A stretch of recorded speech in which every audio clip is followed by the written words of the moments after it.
Welcome to the first ever episode of Inside the Ring. I'm your host, Max Kellerman.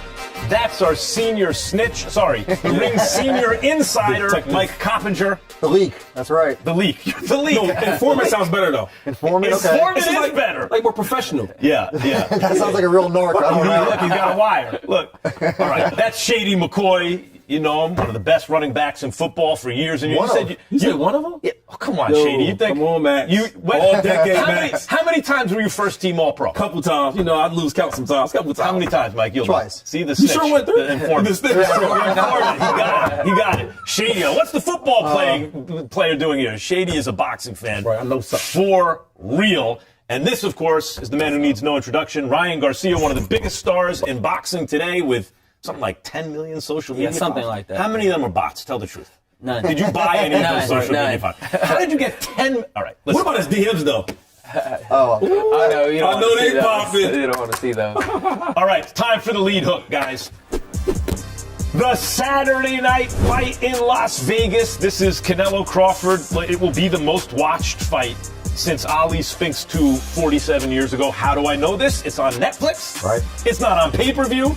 It's, what did they just do on Netflix for basically an exhibition? 108 million live viewers on average. Is probably going to do something like 50 million or more live viewers on average. It's going to be nuts.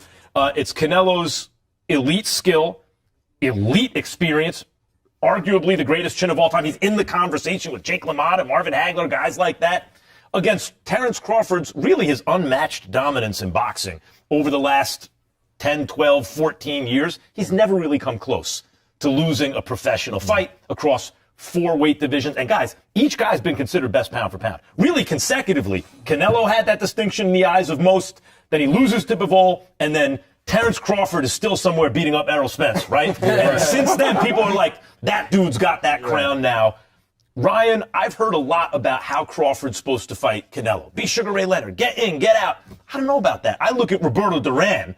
Hidden classic, guys. You ever see Hagler, Yes, Duran? Yep. Duran coming up from lightweight, ultimately like Crawford, staked out the middle of the ring, pushed Hagler back at times, lost, but it was close. How should Crawford fight Canelo? Well, no, I agree with you on the point where you have to, obviously stand your ground and kill that momentum. You don't want a guy just pushing around the ring all night and you're just trying to, escape and run away. So for me, he's going to always have to be active on the hands of Canelo because Canelo, you see, he lets people hit him. He lets people get points. He lets people win rounds. So if Crawford can take that element but not get hit with those big shots, he has a chance. And can he take a shot from Canelo? I think that's the biggest point. That's something I'm looking for early. Like, to me, a lot of this fight early on, we're going to find out what's what. Is he just too small? We should find that out in the first 30 seconds, minute of the fight. Are you hearing anything about the way Crawford wants to fight Canelo?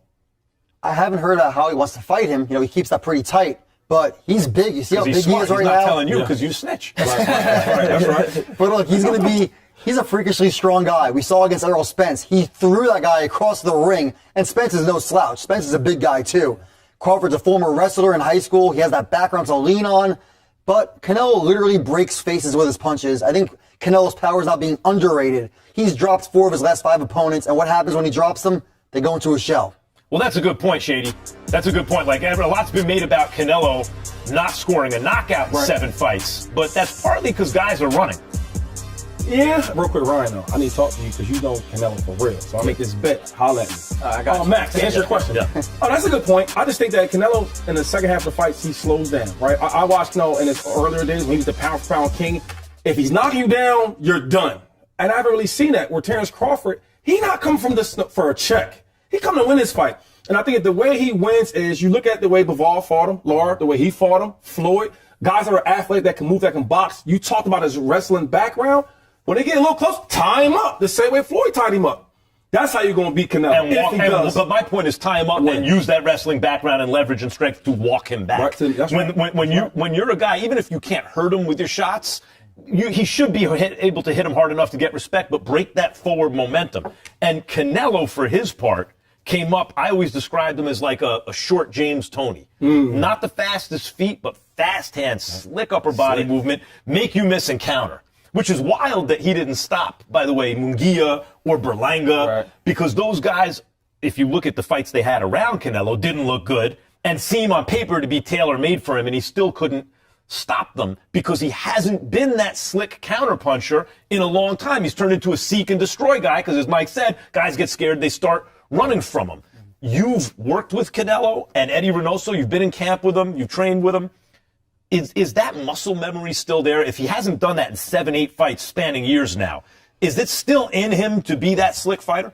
I mean, you got to believe he still has it. I mean, after all those years of training with Eddie and Canelo, we could just, the practice every day of the counters, of the slipping, of the movement, that doesn't just go away. It's really the product of these fighters scared to commit any type of shots that Canelo could get a counter off. I mean, everybody knows Canelo's a great counterpuncher, so they shell up, they get scared, and they ruined the whole fight, to be honest, in my opinion. Skull, you watch that fight. It's not, I fell asleep. I didn't even finish it. He fell asleep, but meantime, that fight wasn't that wide. Like, I couldn't in good conscience give that fight to Skull because he ran like a thief. But it's like he was hitting Canelo too. That was a competitive, close fight. A Skull fighting like that. How does that happen? William Skull is solid, and that guy looked like he was almost 200 pounds in there. He was a monster. That's a good point. His Yeah, last one, like wrapping around his abdomen. He's a big guy. How risky is a fight like this for Canelo? Crawford's got a lot to lose, yes. Oh, the first time he fought a fighter of that magnitude, he loses, especially if he gets knocked out. But if he wins, there's huge upside, right? You can look back and say, man, he might have been the best pound for pound for 10, 12 years, actually, as soon as he had a chance to prove it. But Canelo, I see mostly downside. If he loses to a little guy, Yes. right? What are you going to say? You're a boxing fan. What are you going to say? That's the most riskier out of the two. It's got to be Canelo. You're fighting a smaller guy, right? You didn't want to fight the bigger guy in Benavidez. You didn't want to fight him. Okay, cool. Whatever that reason is, bet. You get paid to fight a smaller guy, and every time you fight a pound-for-pound champ, Floyd, Bivol, you lost. Yeah. So if you fight another pound-for-pound guy, hold on. Hey, he beat Triple G. Triple G, but I mean, it took you, 3 fights? The first one, I thought he lost. Did you? No, but I can But it was respect close that. enough. Most people Okay, thought he lost right. the first So one. I'm saying that was a trilogy for a reason. Now you fight another pound-for-pound type of king. If you lose again, it's like, every time you fight a pound-for-pound guy, Not even pound for pound, Shady. Like, can't go Austin down. Trout was just a good fighter in his he prime. was good. Erislandy Lara, just a good, very good fighter in his prime. And Trout was close. And I'd say many, if not most people think, I'm not one of them, but think he lost to Lara. I thought so too. I mean, I'll make a point, though. Styles make fights. Everybody you're naming, it doesn't necessarily mean that they're pound for pound. It's styles make fights. It's certain style that Canelo has a problem with, and that's just the bottom line. Crawford doesn't fight like that, or from what I've seen. He doesn't. Crawford's a dog. He'll get in there and take chances. So right there, it shows me that Canelo has a way better chance of looking good against Crawford than bad. But real quick, can Crawford box like that though? Because I seen him, he fought against Postal. He moved a lot. He did that against Bradis Prescott. That's the first fight of his I called. Now, I know Prescott is a limited guy, right. but he was a puncher. And Crawford boxed he looked like Pernell Whitaker to me. We're talking William Skull, Bradis Prescott. William Skull's levels above Bradis Prescott, man. The question is, but if that's the case, right? If they're both kind of fighters that they are. Yeah. What I'm saying is, faced with a guy like that, when he needed to box, Crawford boxed flawlessly. That was years ago. We'll see if he can still do it. Faced with a guy who's moving all around, Canelo didn't cut off the ring flawlessly. That's true. He was chasing him around. He was getting hit with counters. I don't think Canelo's legs are what they used to be. He's had multiple knee surgeries. He has a lot of mileage on his legs, right? So I don't think his legs are what they used to You be. make 3 good points in a row. That's like he's Yeah. made 3 Wow. good It's a points in record. a row. Oh, his Commanders won this weekend. That's right. Big win. That's why. Just knows when they do That's good, why. he does better. Future Jaden Super Bowl was champs balled coming. out. Yeah, but that is, that's true. I hate to say it. It's true. All right. Canelo, meantime, is not falling into the trap, it seems to me, of a lot of fighters in his position where, no, he's not fighting Benavidez, right? Larry Holmes, once upon a time, didn't want to fight Tim Witherspoon again, whatever. So he fights little Michael Spinks, light heavy, who moves up and beats him. He beats him. Yes, right? he did. Yep. But Canelo's bringing in Boots Ennis. For a reason. Yeah. That seems to me, Ryan, like he's taking this seriously. No, he has to take it serious. I mean, that's the only switch hitter that you could really find. So the fact that he brought him in means that he knows that it could be a tough one. So I'm actually happy that I'm seeing that. I mean, it gives me more confidence in Canelo. I don't know. People think it's a weird thing he's doing. No, I think it's a great thing. If he does this means that he's getting the perfect sparring partner for the guy you're going to fight. I mean, what other? You don't want anything else? Other than that? Now, Ron, I know you're not really big into football, but I am the Philadelphia Eagles all-time rushing leader. Oh, so I got some connections my to bad, Philadelphia. my bad. That's because Saquon only been there for a year, man. You got to give him a minute. And my Philadelphia people, my sources told me that Canelo made sure I gotta get boots because that's the closest thing to Crawford. The switch hair like you talked about. And then somebody that's athletic and that's mean, that will punch, but also slick enough to get in there. So I think that he's taking his fight serious, and he got to. I don't know what Mike is thinking or what he's drinking, but Terence Crawford is not coming in there to play. I don't think Crawford's coming out to play. Crawford is a dog. I've heard that probably 100 times in the lead up to this fight, just this week. And But Mike, you have told me off camera, and I want you to say it to the world now, if you dare, that you think that Canelo can do to Crawford basically what he did to Jermell Charlo, which is convince him early that he can't win the fight, and then Crawford goes into survival mode?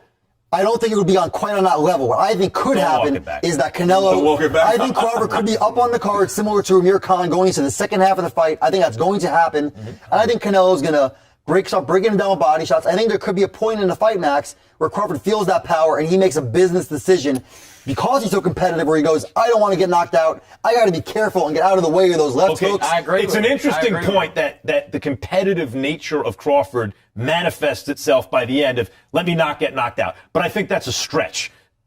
Terence Crawford has a defectively competitive personality.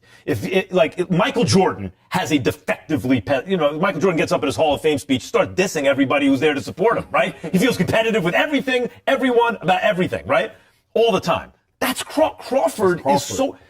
I cannot envision a scenario, Shady, where Crawford gets the will to win beaten out of him. And then stops. We talking the same dude that got shot and drove himself to the hospital. This is a fight. This isn't a gun out. A shootout. But it's the dog in you though. It's some things you can't teach. Ryan talked about all these different techniques and this and that. Some things you can't teach. Tell him that's the non-player in you. That's the non-player in you. I just knowing Bud, right? Like for example, when you go to these fights, right? You see some, especially the superstars. They got 20, 50 guys with them. You see Bud, he gonna be by himself. You did an interview with him, right? And you know how that is, and he by himself. I've never seen Bud by himself. I have. And when you're a dog like that, Bud's you very don't loyal. care. He always has his buddies around. He's a loyal guy. Man. All right, here's the question. I want to throw this out real quick. You think Canelo has fought a certain way the last bunch of fights, right? Which is seek and destroy because guys have been scared. Does he still have the muscle memory that he could bring out if it requires a more multi-dimensional approach to beat a guy like Crawford? Is it still in there where he can actually use it in the moment of truth, or after this many years now, like 3 years of fighting one way, can he not do it anymore? My problem with Canelo is his intensity. He doesn't have the same intensity that he used to have, and I think that's going to be the biggest issue for me. Can he still counterpunch? Yes. Can he still be slick? Yes. But does he have the energy and the intensity that he used to have when he was younger, or even when he fought Caleb Plant, to be honest? That was his last great performance. Last great performance. So for me, it's like, is he going to be able to have that second, third, effort? Because that's the problem what he has. When Bivol gave him like 3 extra movements and 3 extra shots, Canelo ended up doing weird defensive moves that got him out of position. I'm like, what's going on here? It was like the Ryan shoulder roll. No, but that's better. The Ryan roll. No, that was good, man. I beat up Duarte with But he does it, it's good. Yeah, come on now. It's a different I asked Floyd. Floyd said that he had no problem with it. So You look like Floyd doing that though. and thank you. I want to hear you talk. You can't fight for nothing. Oh, there it goes. There it goes. See, don't let me get hot. I have a story about Mike not for right now. It is not for right. That might be for next episode. Might be. But there's a good Coppinger story. All right, coming up next. As much as Coppinger lobbied, come on, let me at least interview 1 or 2 of them. Everyone agreed in the whole world I should be the only one who interviews His Excellency Turki Alalshikh, That was Terence Crawford, Dana White, and Canelo Alvarez. I said, maybe Coppinger should interview one of them. Absolutely not. Not even one. So they all want. Shakur probably wanted you to interview. Shakur would love that. That's all coming up. By the way, also, there's a list out now, the 25 greatest fighters of this century, because the century's 25 years old. Yep. And, of course, we have bones to pick. We're going to be right back inside the ring. Man, ain't my boy Mike an interview. Next time. Always next time. Always next time. This place has just come alive. This is extraordinary. It's bizarre. It's mad. What a shot from Joe Parker. Round 1 KO. Fabio Wardley's done it. Anthony Yarde, he fears no man. He was wants David Benavidez, and there's not a lot of fighters in the world that do. Body shot from yard, shot to the head, down he goes. Solid shot, right hand.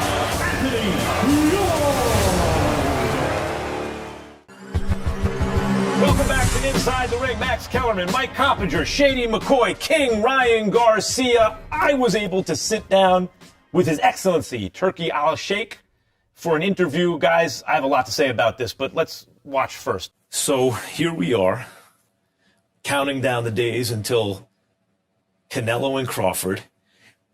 This fight doesn't happen if you're never born, right? You made this fight happen. Why this fight? Not me. It is who behind me, my country and my boss, you know. But really, if you look at as a business, this fight will not happen if we are not involved. As Gia, Riyadh season, Saudi Arabia. This is truth. Because even with what the relationship with Netflix, and we are very happy about it, still this fight costs more and more. Speaking of cost more and more, for everyone who watches it, everyone already has a Netflix account. So they're not paying anything extra for it. Yeah. You, however, are the guy who just paid hundreds of millions of dollars for a pay-per-view fight that you wanted to see. So people like to get their money's worth. What do you want to see from this fight? First, not what I want to see, what all the people around the world, and you are fans of boxing, want to see. It's take too long, but thanks God, without the support behind me from my government, my leaders, the Crown Prince and the vision, and without the love of the fans, we will stop not complete. This is what push us. This kind of fight, special Canelo Crawford, I want to explain it to you exactly why it is important and the fight of the century. Canelo is the biggest name in boxing now, and Crawford undefeated and have the chance to be undisputed for the third time. Maybe this is the last fight for Crawford, and for Canelo, it's mean a lot for his fan in North America and South America and all the world. He doesn't want to get beating from guy getting up 2-3 weight. For that, this kind of fight, if you say it from 1 year, a lot of people will not believe it. It happened. Okay, I want to tell you honestly, I have a close relationship with Crawford, but in the last 6 months, 7 months, I get very close to Canelo. And actually, sometimes all the times, I split my opinion and my position. My position in the middle, and the first time ever, my opinion in the middle now. I just want good fight, at least 6-7 rounds, make the people happy.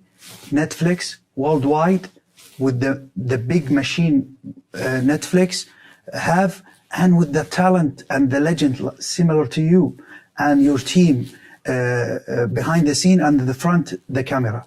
The most important, we get boxing great again. Stadium, 70,000, all the people crazy about it. And let's show Netflix the real boxing.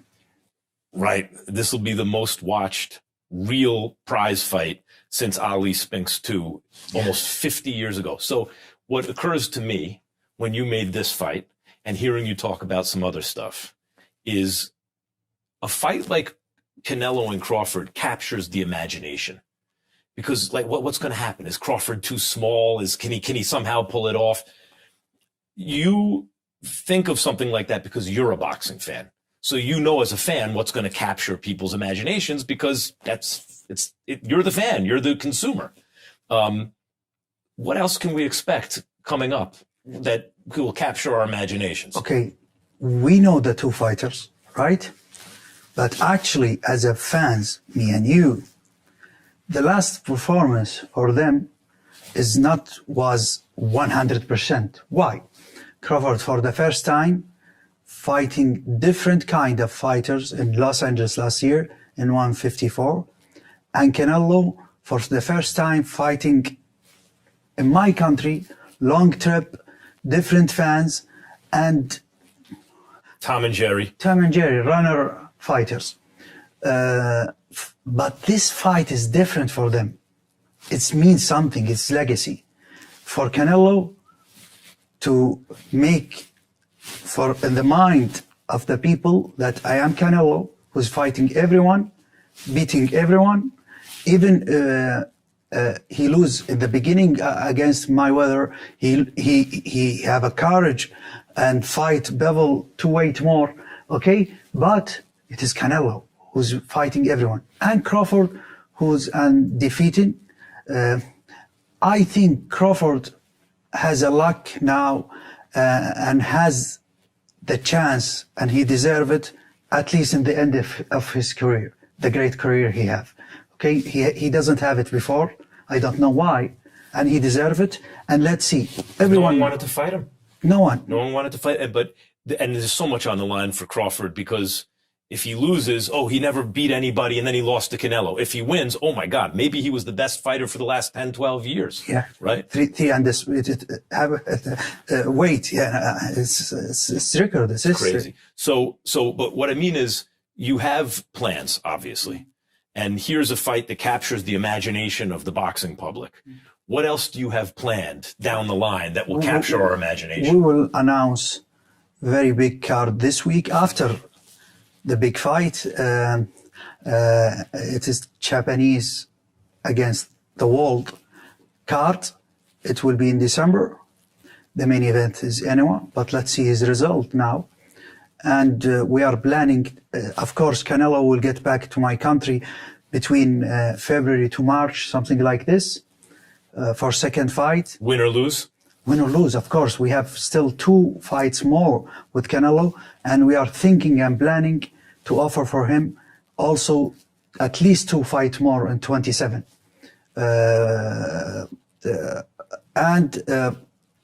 Let's see, we are planning to do cards maybe in January, and there is a lot of secrets and big announcement, big surprise.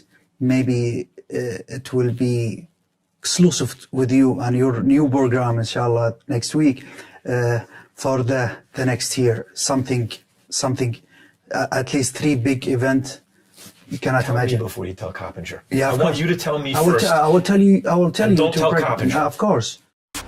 I am now the insider, Mike. He's not going to tell you. He's going to tell me. What occurs to me talking to him, guys, and I mentioned it to him about like when he brought up Usyk fighting Tama, right? That's such a boxing fan thing to do. Yeah. And now he's dealing with a boxing media that's a cynical media that's like, Tama's not ready for Usyk. Well, hold on a second, because everyone's so conditioned. The way you made the tank fight happen. Yeah. Normally that takes 3, 4, 5 years, right? You were like, no, it's hot now. Let's do the fight now. Yeah.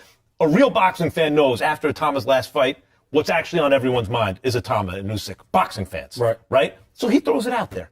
It might not happen next, but he throws it right out there. And in the history of boxing, guys, there's never been a they there. Meaning if I say, you know what they should do in the NFL? Or in football, there's a million leagues. You know, I mean Roger Goodell. You know what they should do in basketball? A million leagues. I'm talking about Adam Silver. Right. There's never been a they in boxing, and Turkey has a chance to be the first they in boxing's history. I agree. And I think that'd be a great thing. I mean, if it doesn't take the money away from the fighters, for sure, I think it would be a great thing. And there still should be an element of building up a fight. I mean, because that's an art in itself. You can't just like throw, everything to everybody all the time, just, so they could get it. You run out of fights, at the end of the day. So for me, you're still going to have to give time, like fights to marinate. They need to still marinate. They still need to get big. Like, Tank and, myself, that started like in, 2019.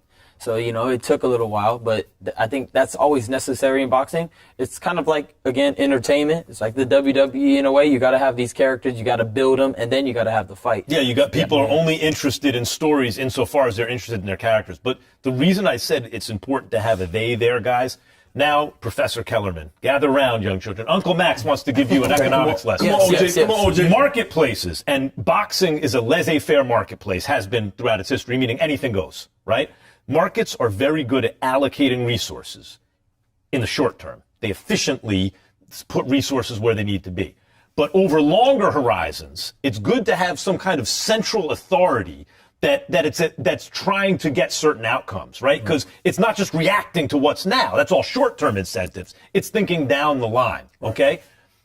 The reason a they is so important. So, for example, in baseball, once upon a time, there was a scandal where the White Sox fixed the World Series. They threw the World Series, right? So an alcohol company might come to Major League Baseball and say, hey, we want to advertise on the outfield wall. But they had a commissioner in place to say, no, I know we get a little money for that now, but in the long term, that turns families off, right? Mothers don't want their kids to go. Boxing's never had that. Right. It's always, as Dana calls it, a going out of business sale because there's no one thinking about the long-term interest. So to have a boxing fan who knows stuff like, the fans really want to see a Tama and Usyk. I'm going to start talking about that now. There who can think long-term. It's really never happened before. That's what I'm talking about. Yeah, look, even when you look at NFL franchises, like the Green Bay Packers, obviously they're publicly held, right? Yeah. But they talk about when they pass it down, stewards of the franchise. There is no steward of the sport for boxing. No one's looking out for boxing's best interest. They're all rogue players just looking out for themselves. Which is by the way, it's no fault of their own because they should be looking out for themselves. Right. There's just never been a structure in place, a central authority that could even make the long-term decisions. And Shady, it feels like, to me, like this could be the guy. I love it, though. He's making boxing great again, right? And we can laugh about that, but it's for a fan I didn't hear a single laugh about that. You thought you really had one. No, because you had that loaded. Oh, watch this. I'm going to kill him with this. Make America great. I get it. I got it. I just didn't Anyway, we could laugh about it. Potentially, someone could. Is that now, like, you take a guy like me, right? See, Ryan said something interesting. He was talking about, the fighter standpoint, right? And that's cool because I'm not the fighter, but I can fight. And if you two laugh, we can find out for the fight. But what I'm saying is, like, as a fighting fan, yeah, it has to marinate, and we heard the names, but I want to see it. Like, I think about Floyd and Pacquiao. Pacquiao's my favorite fighter of all time, and Floyd obviously one of the best. I want to see it when it was supposed to happen. Right. You know what I'm saying? I think Turki's the type of guy where there's no excuses.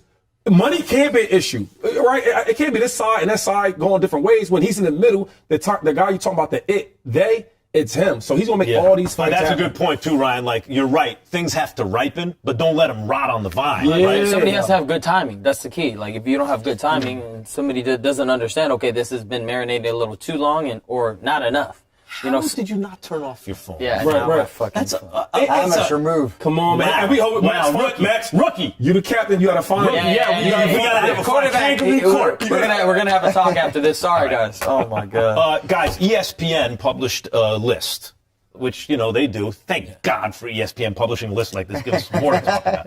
Top 25 fighters of the century, because the century is 25 years old. Let's look at the top 10 according to ESPN. It's always hard with these lists because it's like, what's Roy doing down at 9? He should be higher. But a lot of his greatness happened in the 90s. Right. That's right. So he's a little lower on the list. I get it. Inoue is already top 10. I get that too, boy. He's a monster for real. I have one major bone to pick with this list. Floyd Mayweather beat Manny Pacquiao. It's true. Floyd is one of the top 10 greatest pound-for-pound fighters who ever lived. Tough to argue otherwise. But pound for pound, he can't be above Manny Pacquiao. Manny Pacquiao was a flyweight champion. Not that he turned pro at flyweight. He was good enough as a flyweight to be the lineal champion, the real champion. Now, he didn't win titles in every division. He skipped some of these, but I just want to tell you how flyweight, junior bantam, junior feather, junior light, junior welter, he's welter, junior middle. He rolling. And he laid waste to these divisions. Yeah. He fought great fighters. He never ducked anybody. Yeah. Pacquiao, to me, other than Sugar Ray Robinson, he's still one. Pacquiao is the greatest pound-for-pound fighter who ever lived. I can't put Floyd above him. Yeah. Any beef? I agree with you on that. I mean, I've always had Manny Pacquiao above Floyd pound for pound. Right. And just in the history of boxing, you never heard of a guy that can go from those weight classes and still dominate. Knocking out Cotto, knocking out Ricky Hatton with one shot, destroying Oscar De La Hoya. Made him look like he was nothing. I mean, for me, Manny Pacquiao was always going to have that, and I was always a huge fan of him growing up. So, yeah, for me, he takes the cake over Floyd. Look, just don't let Andre Ward see this list. He is not going to like being behind Canelo Alvarez. I know that much. Yeah, I don't know if I mean, he Dre should might be. be a little low there, Wait, actually. Max, It could be. can I say one thing though? Yeah, Yes. yeah. Pacquiao's my favorite, and you are right. Yeah. But he did beat Pacquiao, and nobody has changed the game like Floyd Money Mayweather. Yeah. In a Right, bad in way. a bad way, In a thank bad you. way. Yeah, Yeah, you got it. In a bad way. He was protect so the big and eye. so dominant. I Yeah, can't but do he, that. But that's- he was I can't do he that. mastered the art of knowing when to fight somebody and when not to fight somebody. I mean, that he's the best in that game. He's the best in making money and making all the the huge fights happen. But why? Because he was timing every single one of them. He never fought nobody really in their prime. He always After junior lightweight. At junior lightweight, he did. 100%. He didn't fight Paul Williams, so we all wanted to So he see. changed the game in the worst way possible. You're right. Everybody's trying to protect their own. I had to break that right with Tank. I made sure we Yeah, made you that broke fight. the That was protecting real. the That was oath. real. We did. Yes, yes. And we took the O in the in the name of the sport. Thank you very much. You got a bag for that. Well, too. yeah, big bag for that. I had a little But incentive. I mean, Floyd has even told me before the Pacquiao fight. He said, "Look, TBE, the best ever. Someone, you want to talk about inside the ring? Someone else could have that." Now, Floyd, I'm sure thinks it's him, and he has a hell of a case. Floyd is one of he has an argument for best fighter ever. I just don't have him number one. But what he said was, I'm talking about the whole game. He's right. Floyd played the boxing game better than anyone ever played the boxing game. And what this speaks to, and this is a boxing show, boxing is fundamentally exploitative. I get this as a fan. It's a guilty pleasure. I get it, right? And usually it's fans and networks exploiting fighters, right? We say, we want to see you in blood and guts fights, which risks their health for the rest of their life to entertain us. And Floyd flipped the script. He said, no. Instead of fans and networks exploiting me, I'm going to exploit the fans and networks, right? But Ryan's right. It's not good for the fans. It's good for the fighter. It's just not good for the fans.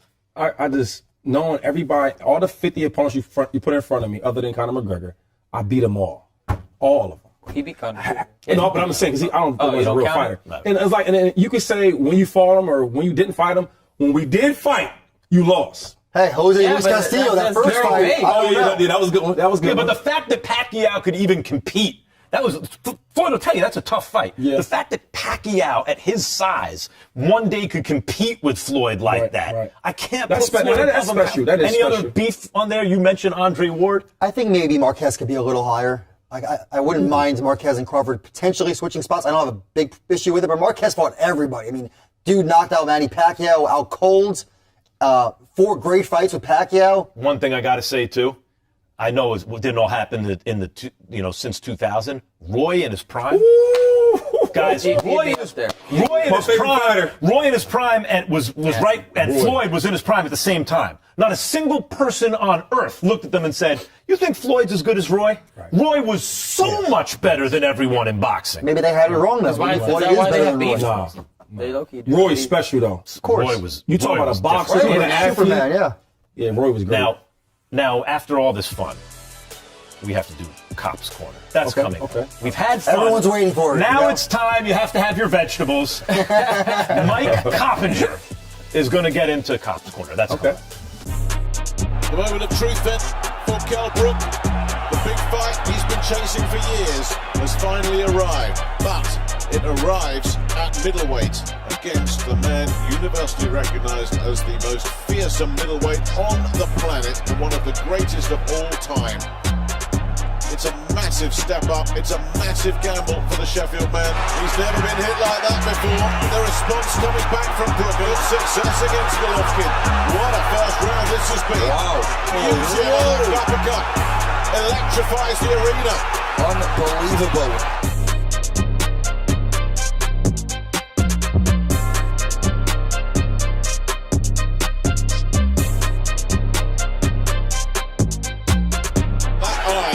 Right from the third round. Brook's in trouble. It's over. The winner by TKO victory. Still, middleweight champion of the world, Gennady Golovkin, Triple G. Welcome back to Inside the Ring. Max Kellerman, Ryan Garcia, Mike Coppinger, Shady McCoy. That was Kell Brook, who jumped up to fight Gennady Golovkin, and until he got his face broken, did pretty well against Triple G. But, Terence Crawford, Kell Brook. There's two different levels of Yes, fighting they these are. guys, right? I mean, is there anything you could take from that from Terence Crawford? Anyone? Yeah. What? Kell Brook also jumped 2 weight classes. Yep. Crawford skipping over 160. Is he going to get his face broken? I don't think so. Is he going to lose? We will see. So you're saying you do think so? Yeah. Now he will lose. That's no doubt about it. He gonna lose? Oh, Crawford's gonna lose.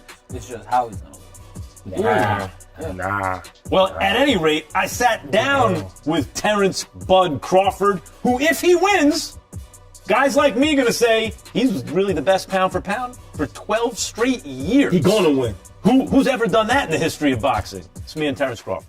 Champ, there are pictures going around online. I want to get to the bottom of it right now. So here is something that was posted of you looking shredded. And then there's this, claiming that it was taken like after. Can you explain? Is it lighting? Is it dehydration here? What is this? Is this an old picture? What's going on? This was months before that picture. This picture right here. The second picture was in pre-camp. You know, and that's recently. Right. That makes sense. That's what I figured. But people were saying, no, this was taken recently, so that's just bullshit. Why would they think that? Someone said it. Someone said it was taken recently. All right, good. So now we've gotten to the bottom of it. If you've seen the pictures of Bud Crawford online, looking shredded in one and a little fat in the other one, it's because the fat one was from before camp, and then this one is from, I mean, you look. How did it feel for the first time to not really have to make weight, but to be putting on weight, you know, and muscle for a fight? Well, it felt great. More energized. You know, I never been in that, this predicament or situation before. So my body's just loving it. You know, not having to put no stress on it and just being able to just focus on training and just work. It looks, this picture, this one right here, looks to me like my first impression is of someone who knows they're going up against like a tank and they need armor. It looks like you have a suit of armor on because you know you're going into battle with firepower you haven't experienced before. Is that what that is? No, it's just, man, my body just did what it did. You know, I never went into training camp like, oh man, I gotta put on extra armor or this and that. You know, like we just work. We put the work in. We know Canelo's a bigger opponent than normal. We know he punches harder. We don't know, but from the scouting reports, he punches harder. He take a better punch. You know, so of course we got to make sure that we prepared and our body is capable of withstanding what you dish out. But other than that, everything else is just work. From the looks of you, you muscled up. Did it make you feel slower at all? Like the thought in boxing sometimes is as you bulk up, you don't feel as fast. Did it make you feel stronger? What was the difference physically? Come fight time, UFC. Did you feel fast? Hey, listen, man, a lot of people say I'm slow. A lot of people say adding weight, fat, muscle, whatever the case may be, make you slower. So I just told everybody, let's see how slow I am come fight night. Boxing has a long history. The money guy gets the benefit of the doubt in a lot of rounds. I mean, you know, Muhammad Ali won a fight against Kenny Norton. He lost 10 out of 15 rounds. They gave him the decision. Canelo probably lost 10 rounds to Floyd. One judge had it 6-6. And Canelo, even Erislandy Lara, I thought Canelo beat Lara and Trout, but they were close fights. A lot of people don't think that. Canelo got the decision. So there's a sense that, man, Bud has to win 8 out of 12 rounds to get the nod.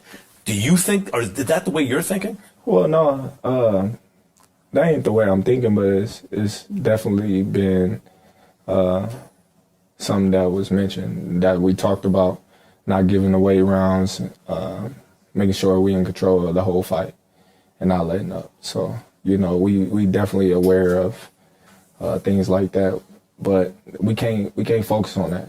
You know, we got to focus on the fight. You talk about not giving away rounds earlier in your career. Emmanuel Stewart used to talk about Felix Trinidad. He called him Killer Robot because first couple rounds, Trinidad would look okay, and he was really studying the guy. Then he would program it in, this is what I do, and then execute it, and then knock the guy out.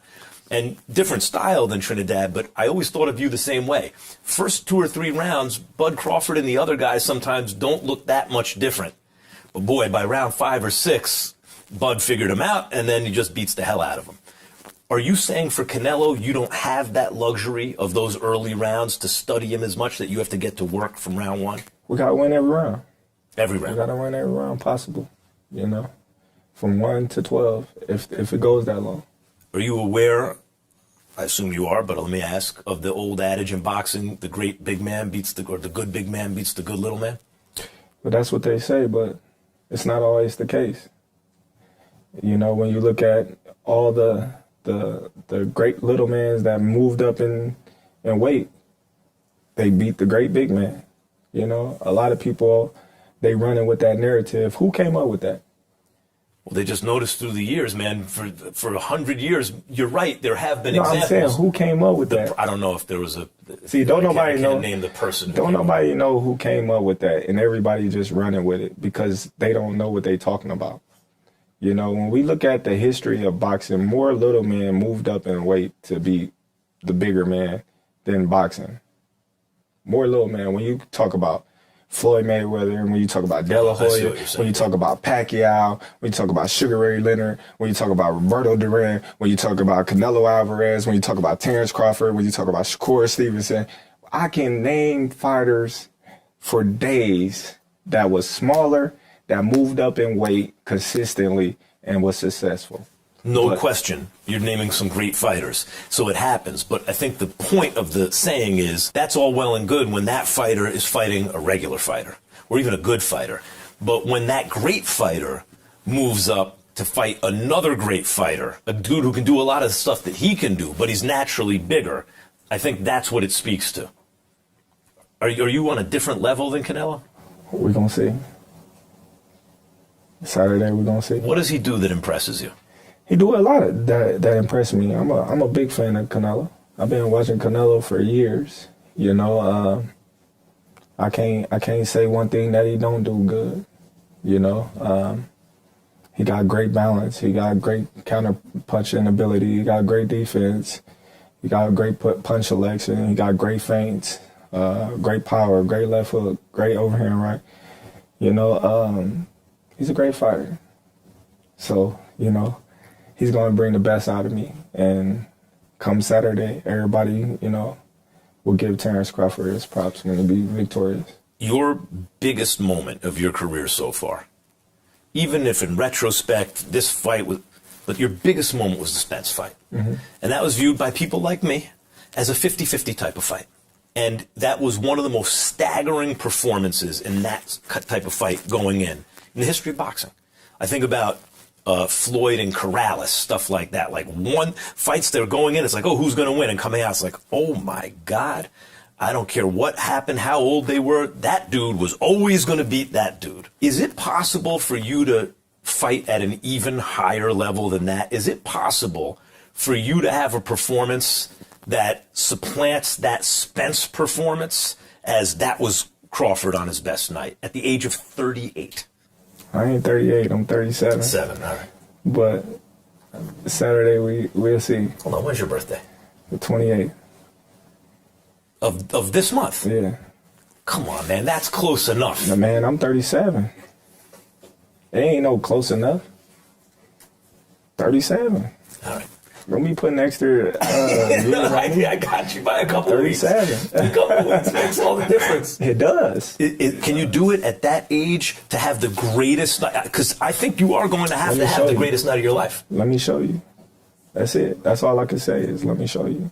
This is going to be the most watched fight. I've said this many times since the fight was made, since Ali Spinks 2, 47 years ago.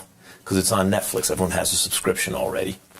And there's no way any fight that came since Ali Spinks 2 is going to come near. This is going to do orders of magnitude more eyeballs on it worldwide than any fight since then. Does that mean something to you?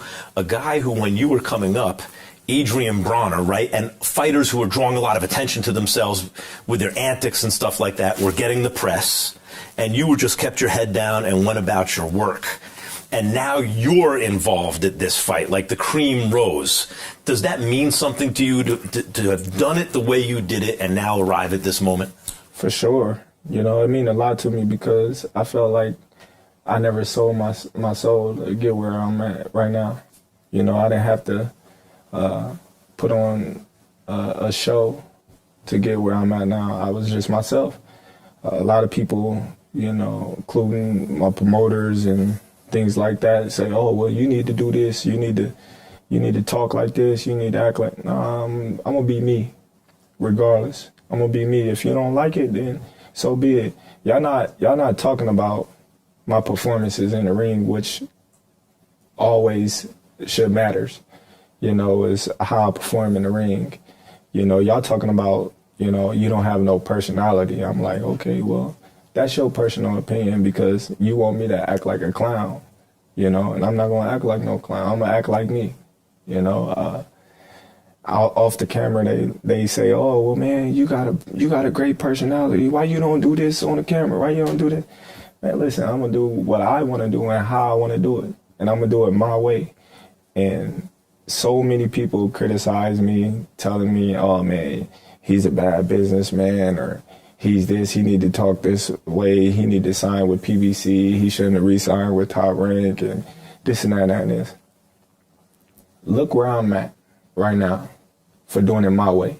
Not his way, not her way, my way. You, as the kids say, do you as well as you can and then let the chips fall. And you seem to be proud of that as an example that you set, that you did it your way, which is just to do the work. Mm-hmm. And now here you are on the biggest stage. But the biggest stage is a stadium fight. And there's been a lot made recently in like boxing circles that Canelo is 7-0 in stadium fights, and he's been on that stage 7 times. This is your second one, but that's much less experience in that moment. You're going to be in a huge stadium, more fans than you ever been in front of before, the biggest event. Him too. Right? But he's been in more similar situations. But hey, listen. You can say what you want, but he ain't fought in front of as many fans as going to be fighting this Saturday. Do you think so? You don't think there's an advantage for him and he's probably going to have more fans there than you? Or I don't care. He can have 1 million fans. They can't fight for him. So, you know, all that doesn't matter. You know, all that he's been here before, he's this, he's that. None of that matters. He still got to go perform. He got to go perform. That's it. Listen, come Saturday, I'm just going to put everything out there. All the talking is done. We in fight week right now. All the talking is done. You have anything else you want to tell people before this fight? Hey, listen, come Saturday, we making history 3 times. Thank you, bud. Did Crawford just change your mind? Yeah, my mind has completely changed now. Through the words of Terence Crawford. All right. It's time for the part of the show where Mike Coppinger gives us the latest from the world of boxing. It's what we call Cop's Corner. He's our resident, what is it, a snitch, an informant? Insider? A rat. All right, Mike, first of all, how many stories are you breaking right now? We have a few. I don't know if they're anything big, but... You don't have an actual number? You're just going to make it up as you go along? We'll make it up as we go along. All right, what's the first one? First one is, Max, I'm hearing that in December we have a done deal for Isaac Pitbull Cruz against Lamont Roach. Okay. That's going to be Lamont Roach jumping up in his 3rd weight class in as many fights. That's going to be at 140. And look, these are 2 guys that gave Gervonta Davis all he could handle. No. Pitbull gave Gervonta all he could handle. Lamont Roach beat Gervonta Davis. Lamont Roach has a win. I don't care what the record says. He knocked him down. He didn't get credit. Tank went to the corner. He didn't get a point deduction. Yep. The commission reviewed it. They messed that up. Lamont Roach won that fight. But, okay, those are the Tank Davis kind of bracket right there. Absolutely. And I think the winner, you have to think, would get a shot at Gervonta Davis next year if he's done, gallivanting with this circus that we have coming up. Yeah. But that's true. What do you think? What do you think about that fight? I mean, that fight is horrible. Jake Paul versus Gervonta. No. I mean, the actual fight. Oh, that's Pitbull. That's an interesting matchup, I think. Pitbull, Lamont Roach? No, I mean, it's a good matchup. I would give my personal opinion what I think. I think Isaac Cruz could beat Lamont Roach. Why? I think Lamont Roach had the perfect style for Gervonta Davis. I just don't think Lamont Roach is that good of a fighter. He's had one good performance against Gervonta, but to me, You put him in there, any of these other guys, I don't think he's going to have that good of a performance. People were expecting him to get beat up by Gervonta. That's why people give him so much credit. But he didn't, and I don't think Gervonta was at his best. Do you think he won the fight? Do you think Lamont Roach won the fight? I do believe that. Lamont won that fight, but I'm going with Roach. I think he wins. Pitbull's good. He's a dog, but I'm not a big believer in him. I went to that fight when he fought Ryu, and he outboxed him, outclassed him. I think Roach does the same thing. Again, but styles makes fights, because Lamont Roach also got beat up by Jamal Herring pretty bad. Jamal Herring. I mean, that was shocking to me to see a guy that Jamal Herring beats, and then he goes, I thought Gervonta Davis was going to just slice through Lamont Roach. I was shocked by that. I think this is a coin flip fight. I don't think Cruz is at his best right now. I think it's going to be a good fight, too. Yeah, I think it is a coin flip. I agree with you. Pitbull, bigger, stronger. Lamont Roach, a better boxer, in my opinion. A little more wrinkle in his game. What's next? What's next up? What do you got? What's next? Possibly, we have two fighters that have not fought since 2023. Jermell Charlo, Errol Spence. Ooh! Not The Shark is back? Not close, but I'm hearing talks. It could happen next year, I'm That's told. like the loser bracket from the main event on Saturday night, right? One guy lost to Canelo, one guy lost bad to Canelo, and one guy lost bad to Crawford. Well, look, I'm into that fight, actually. I think it's really intriguing. And, Ryan, you've trained with Derek James. Obviously, he's your trainer. Errol Spence being sued by Derek James, and then you have Jermell Charlo, who's still with Derek James, right? So that could be another storyline there. I mean, to me, that's a fun fight. When I heard those two names together, I mean, that's like a lot of beef there. Derek James obviously trained, I don't know if he trained both of them, but I know that Errol Spence, his last fight, I don't know how he comes back from that. You know, Yeah, that's what's crazy about. He got cooked. That's what's crazy about both guys is, given their careers until Charlo fought Canelo, until Spence fought Crawford, given what I thought of them, given the quality of those guys, they were shocking losses. Right. The fact that Charlo basically stopped trying to win in the first round against Canelo, I never thought I'd see that from Charlo. Proud champion, excellent Lines fighter. only. What's that? Lines only. Yeah. Dude. A lion versus a shark. Dude. And then the way Spence got beaten by Crawford, at least Spence has the excuse, which is legitimate, the explanation of the car crash. He's past his prime. He hadn't looked the same. But Charlo, I was mystified by his performance against Canelo. Right. And that would be another fighter moving up in weight. Errol Spence would be going to 154 for that fight if it happens. Either way, he's going to go up when he comes back. And you're talking about two guys that are going to have basically, 2.5-year layoffs? Yeah. It is an intriguing, though. Boxing is better when Errol Spence is out there. And Absolutely. Charlo. And I will say this, like, that fight's going to be more about pride. You talking about Houston, you talking about Dallas, right? Yeah. And they both came off losses. That's a great fight for Charlo and for All right, Spence. what's next? What else you got? We have in December, His Excellency Turki Alalshikh mentioned to you, right? Japan versus the world. Right. December 27th in Riyadh. I kind of wrote that story. I don't think Great this should job, be Kyle's Max. corner. I think this should be my story. So go ahead. Yeah. So Inoue's fighting MJ Akhmadaliev this Sunday morning. So it's going to be a few hours after Canelo Crawford walk. We're going to have 4 a.m. on the West Coast where we are about Inoue and Akhmadaliev. You think Akhmadaliev has a chance? What kind of shot does he have to win? Remember, Inoue has been reached. He's been touched recently, and he's in with a very good fighter. Yeah. I think Akhmadaliev has a real shot. He's a really good fighter. He's crafty. He trains with Joel Diaz and Indio, and it would not surprise me at all. But Inoue is the best. You have to always pick Inoue. And if Inoue wins as expected, he will defend his Ring Magazine championship December 27th against David Picasso, who I think is a pretty good fighter. Mexican, young, exciting. And what's intriguing to me, Max, is the co-main is going to be Junto Nakatani in Riyadh, moving up to 122, which puts him on that collision course for the fight we all want to see against Inoue, which could happen next summer in the Tokyo Dome. Will be the biggest fight in Japanese history by a mile. Japan has become such a boxing hotbed over the last couple decades. I know you love Inoue. He's the best. Is he the best pound for pound fighter in the world, according to you? I believe so. I mean, for me, he's definitely the top from the eye test, at least. You know, for me, he's just so explosive. His combinations, the way he moves, you know, you see him get dropped, come back, knock the dude out. So for me, you can't really go wrong picking Inoue as the top. We've been talking about lions. We've been talking about sharks and all that. Now, I'll let y'all do all the analytics. Y'all two and you. I'm the fan here. When I watch the monster, all he does is put everybody down. He might go down for a second. I'll be back. I got a coach. And he puts them down. So I would say he's at least 2 or 1. Or 3, because there's Usyk and Bud. If Bud wins the fight, Bivol. Don't forget Bivol. I love Bivol. I would put him 4. Like, I would put one of those other guys as 1, 2, or 3, and I would put Bivol the next guy. I would agree with that. I agree with that. The other thing about the monster is it's not just that when you said he puts everyone down, I'm talking about he fights everyone. He goes through divisions and he basically says, go get me the top dude, and puts their pelt on the wall. And Akhmadali has been calling for this shot for a long time now. He actually was on the doorstep of it, and he got upset by Marlon Zappalis. That was a shocking loss.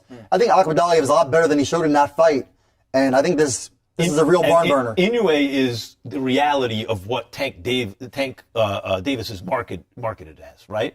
Like that's when the way Tank is marketed is the way Inoue actually is. Right. He's going through guys and fighting everyone. Yes, he is. Whereas I shouldn't just pick on Tank because there are other fighters like that who are perceived a certain way, but when you actually look at the divisions they go through, they didn't fight the best fighter in that division, that division, that division. Inoue fights every fighter he can in every division he goes through, and he goes through all of them. It's absurd. All right. Now, I want to ask you a question real quick because you talked about Inoue, who he's fighting next, right? If Bud wins, who's he fighting? And if Canelo wins, who's he going to fight? Look, if Terence Bud wins, I'm not sure. Bud was saying earlier this year that he was going to retire after this fight. Now, recently, he's been changing his tune, so I do think Bud will go on. I think the weight class is going to be a question, win or lose there. But Canelo, we know he has 2 more fights with the Riyadh season, as Turkey told you, right? Mm-hmm. And February, March, I'm told the front runner is going to be Hamza Shiraz, who knocked out Berlanga. I think he's a pretty good fighter. And I think when you look at his makeup, Max, the way his good looks, his charisma, I think he has a chance to be a real star. Shiraz is a good fighter. The Berlanga fight was not surprising, right? Berlanga throws everything wide and slow, and Shiraz is straight and precise. The one thing that concerns me, and I want to get your opinion on this, Ryan, about making that fight with Canelo now, is there are some fighters who can generate interest, and the promoter will put them in with a guy like Canelo because they don't believe they're going to have a long shelf life. So you got to cash it now, right? And that feels to me a bit like that. Like Shiraz has a bit of a name from Riyadh season. He just looked really good against the right guy, Berlanga, and now you cash that chip now while it's available to you. I can see both sides of that coin, Max, from a business standpoint. If you don't take the shot now, you never know if it comes back again, right? Maybe Canelo retires or what have you, and you miss that shot forever. But I mean also that that seems to me like they don't think that Shiraz is going to be at the top for a long time. Right. Ideally, you want Shiraz to get another step up or 2 and get the seasoning. And I think that's too much of that in boxing, where they step guys up from, you're going to fight 15 in the world, then you're going right to 1 or 2 in the world. Where are you on Shiraz? I know there's high hopes on him. I just don't think he's going to be able to be the type of face of boxing like Canelo is and like all these other guys. I get the hype. I get, everybody saying, he has this potential, but I just don't see him as that guy. So if I was the promoter, I would definitely have him face Canelo because that's his best shot in becoming the guy is if he beats the guy, Canelo. So for me, I would throw him in there with Canelo right now because I don't know if it's because I don't believe in him. But I think after that Adames fight, you would basically get a gift against Adames, a draw. He lost that fight. Right, and then it's like, well, if that's happening against Adames, maybe we'd make the Canelo fight right now. He's hot. He knocked out Berlanga. It's probably the time to do it. Canelo will eat him alive. You know that. 100%. You know that. But that's not the question we want to ask. The question that we fans want to ask, David Benavidez. Yeah. Are we going to get that fight? I know you are Turkey's hand. What's that, the Game of Thrones, that little hand? That's you. Can we get that? I think anything's possible. The money's there. The interest is definitely there. I think it's the biggest fight in all of boxing. Benavidez now is I think Benavidez is a guy, don't laugh, I think he could fight and compete at heavyweight one day. He's a big guy. I think Canelo looks at Benavidez and knows what's coming at this point. Benavidez, by the way, turned me around. Early on, he was not disciplined. Nice. He would miss weight, this and that. I thought he actually had a very good style for Canelo to beat, but he's gotten better and better and better. He looks like a version of Julio Cesar Chavez, the father, but big, right? The way he breaks guys down, the timing. I think Canelo sees what's coming and thinks, before I pass that torch, let me finish my business first. I respect and that. then eventually maybe we do that fight as his swan song. Yeah. Right? All right. Thank you, Mike Coppinger. Some singles and doubles. Yeah. I'd like some home runs. We'll get some. I know you can't create the news, but when there are home runs to be had, I want you to get a hold of one. Max, we're going to come with all the home runs. Don't you worry. All right. A lot to come still. We get into the other fights on this Saturday's card. And by the way, my interview, Mike, with Dana White and Canelo Alvarez. Stay right where you are. This is Inside the Ring. Go ahead.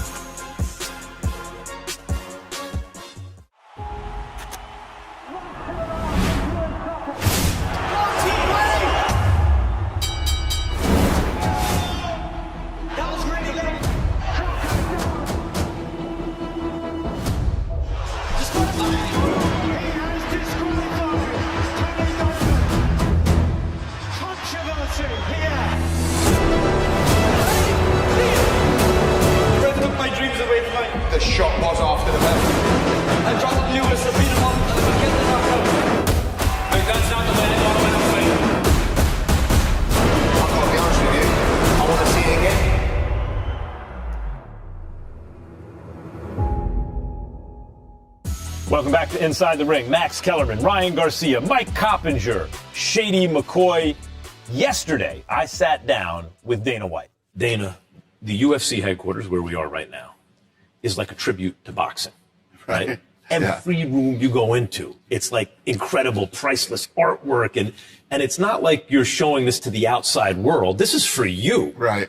When did you become a boxing fan? What drew you to it? How old were you? I don't remember my age, but I was very, very young. And, my uncles were all big boxing fans. And, when the fights on ABC's Wide World of Sports would be on, there was just this energy or buzz in the house that I became addicted to, and I fell in love with the sport. So you said for years famously, when you were building the UFC, you used boxing as like a negative blueprint. Whatever boxing And positive. Okay. Things that they did were good, I would use, and things that I didn't like, I did away with. What has the experience now in the UFC, what from there can you bring to boxing? I like when the night moves fast. Like right now, when you watch a boxing event, they'll have one fight, then there's a podcast. Right. Then there's another fight, and there's a podcast. And the night gets dragged out. I mean, it's bad enough for the people at home watching on TV. The people that are live, it has to be insane. I mean, I haven't been to a fight in years. The last fight that I went to was at MGM, and it was Tyson Fury and Wilder. It was the worst experience that I've ever had at any event. And that was a great fight. Yeah, great fight. And I've been to small, shitty shows that were way better run than that one was. So what was so bad? The night, it just completely disorganized, not enough security, couldn't even get in. People were sitting on my seats when I got to my seats, and there was nobody there to say, hey, this isn't your seat. Just everything about the night was horrendous, except the fight. And then, so my thing is, all the talk is done, right? You've had all this promotion leading up to the event, right? You don't need to run on for 45 minutes talking about the fight. All the talk is over. Kellerman, shut up. It's all the predictions, all the, back and forth, but we've been doing this now for months. Right. People want to see the fight that night. Let's go. Boom, boom, boom, boom, boom. Let's get through the night and make it quick and keep that energy up, because throughout the night you'll go like this, because every fight isn't going to be great. I want the best to fight the best. The undercard, you should want to be there for the first fight of the night, because that's going to be a fight that is going to be good and means something. You have a 6-0 versus a 5-0 or a 10-0 versus a 12-0 all the way throughout the card. So you don't want to miss one fight during the night, because they're all great. And then obviously the big payoff is the main event. Man, we've been waiting. This is like music to my ears. We've been waiting for this in boxing forever, right? And you as a fan also, I'm sure, have been waiting for this in boxing. Yep. Is it like, what's it feel like to now put your hands on it? It's frustrating in some ways, like I knew it would be. And especially diving in head first and being a part of such a big fight like Canelo Crawford. What I really love to do is like my Contender Series. I love up-and-coming guys that want to be Canelo and Crawford, fighting their way to the top. That's what I'm into. And when we get into 26, that's going to be my focus, is building stars and future champions. Like the Contender Series. I mean, we already have multiple world champions off that show. And obviously, top 5, top 10 guys. That the public knows. Now, Right. so they care about these guys. Well, what happens is, when we put on these fights, millions of people see them before they ever set foot in the UFC. So, they're excited to see these guys come in. And that's what I say this all the time, and you and I have talked about this, but USA's Tuesday Night Fights, I used to love that show. I I wouldn't miss an episode of that show. And even some of the fights that were on there, like my favorite fight was Troy Dorsey and Kevin Kelly. Oh, they threw 1,000 punches each. Yeah. One of my favorite fights ever of all time. Nobody knew them, going into that fight. Everybody knew them on Wednesday. So I love that type of stuff. The difference with boxing and the UFC, and I've heard you kind of talk about this in the past, there was no such thing as MMA, basically. Like Bruce Lee invented it. Right. When you got on the scene, it was brand new. So you could whiteboard everything. Hey, this is because you're starting almost from scratch. There's no But set I feel like culture. we're starting from scratch now. In boxing, really? Yes. There's a handful of guys right now that matter and that people care about. There has to be a pipeline of young up-and-coming guys. And when you think about the late 80s and early 90s, there were so many good fighters. And again, I go back to Tuesday Night Fights. A lot of those guys ended up becoming pay-per-view stars of the 90s. And yeah, I believe we can do that again. And you get these young guys. There's always this talk that there's such huge pay discrepancy between boxing and MMA, which is total bullshit. You know, we have guys that would be considered journeymen in the UFC that make millions of dollars, right? The money's just spread out amongst the fighters better. And then you have the guys that really matter, like the Conor McGregors, the Ronda Rouseys. Even a woman came in and was the highest paid fighter at the time. You eat what you kill, you know, here in the UFC. So, you know, I think that this thing's going to create a lot of opportunities for young up-and-coming guys that would be making a couple grand for a title fight, some obscure title fight. And with simpler weight classes, you'll actually know some of these champions now and know who they are and hopefully care. Mike Tyson used to say, the way to really find out who the baddest dude is you throw the money down into a basement, two guys walk downstairs, whoever comes up with the bag, that's the winner of the fight. And that kind of spirit is in the BMF belt. Right. In the UFC, which I love, because it recognizes, even if the guy's not the best fighter in the world, but it recognizes something about that guy that's connecting with the audience. So what I saw at one point, HBO kept signing new deals with Arturo Gatti, whether he won or lost. Right. Because that's the fight you want to stay home for on Saturday night. You knew when Arturo Gatti was fighting, it was going to be an absolute war. And whether he won or lost, you didn't care. You wanted to see him fight again. One of the things that you've done in MMA that no one's ever done in boxing, like, and I talk about this all the time, you know what they should do in football? There's a million football leagues. You mean Roger Goodell in the NFL. You mean Adam Silver in the NBA. You mean Dana White in the UFC. But boxing, there's never been a they there, right? Is this thing that you're embarking on now an attempt to create a they in boxing? Yeah. Yeah, I guess that's how you put it. If you can take boxing and think about this. If you look at the UFC, it was for sale for $2 million. Literally, nobody wanted it. Nobody wanted it. Nobody saw the vision. Nobody cared. We did. Me and the Fertitta brothers saw it. We dove in, and thank God, because everyone like me at the time was like, "Wait, this is going to go away? Don't let this thing go away." Well, why would you, when you think about businesses, look at this thing right here. Yeah. See that top line? Mm-hmm. Stock's at $200 a share today. Right. You and know they were what I mean? giving the whole company away once upon a time. It was $2 million. The stock's at $200 today. People want to be a part of it. People want to invest in it. Sponsors want to sponsor it. I mean, this is how you build an NFL or an NBA. This is how it's done. And like I said, trillions of dollars in revenue, trillions. And at the end of the day, there's nothing there. It could all go away tomorrow. Right. It doesn't work. So here we got Crawford and Canelo. And this is, I tell people, it's the same thing in UFC and MMA. It's the same thing, but boxing, because that's what I came up with.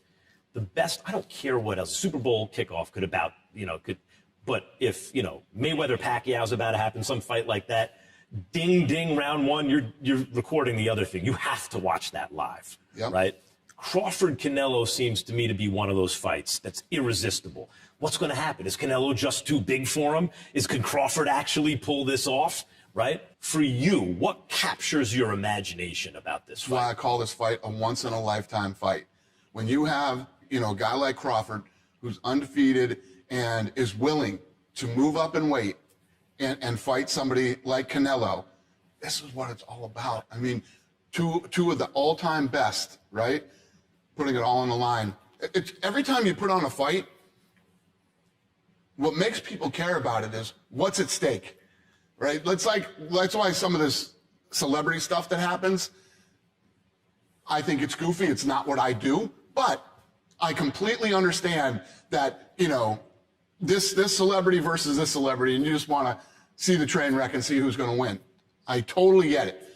But what I love is when you have two of the absolute best ever that are willing to put it on the line one night to see, you know, who is the best fighter of their generation. Hard to imagine either guy losing to the other one, right? Yep. But one of them's going to lose to the other one. Yep. Before I let you go, what does it mean? Can you describe, does it mean anything to you? Do you have a certain feeling about the fact that as a kid you're growing up with your uncles watching these big fights, you know, and then eventually you get to the super fights, Hagler and Sugar Ray Leonard coming back and that stuff, and now you're in a position to promote this era's version of those fights? It's crazy that you would say that, because that was my senior year of high school, and I lived up in Maine with my grandparents, and I actually taped that fight. And I watched, you know, Hagler Leonard 150 times on tape. So yeah, I mean, it's been a long road, and you know, to be sitting here in 2025 going into 26 and promoting a fight like Canelo Crawford, it's awesome and a nightmare at the same time. Always good to see you, Dana. You too. Thanks. All right, guys, check out the card. The main event this Saturday night, of course, is Crawford, Canelo, really Canelo Crawford.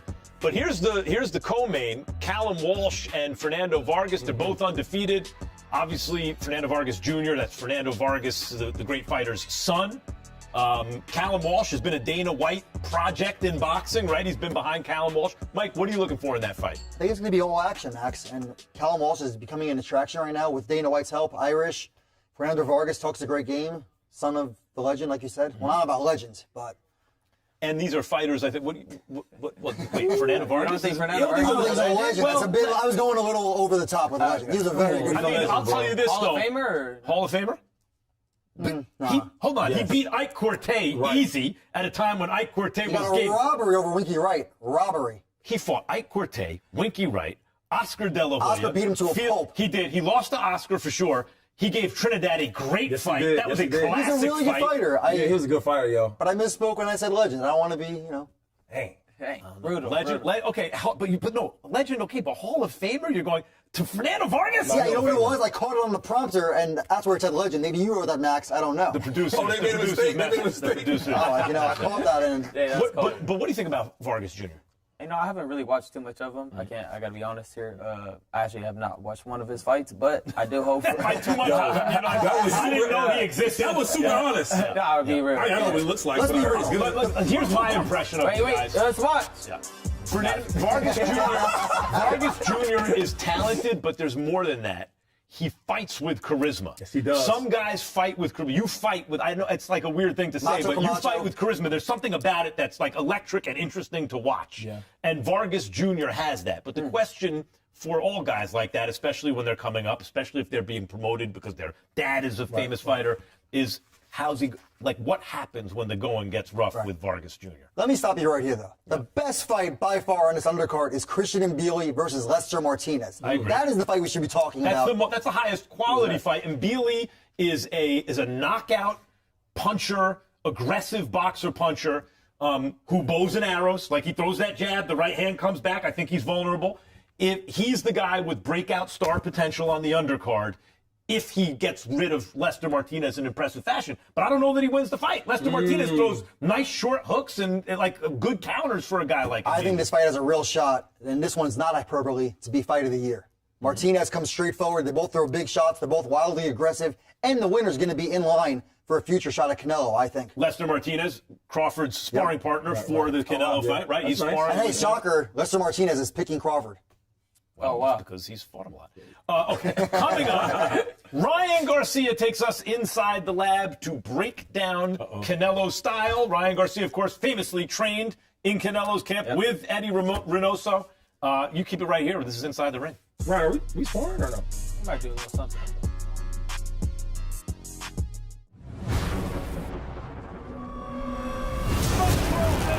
Has created history.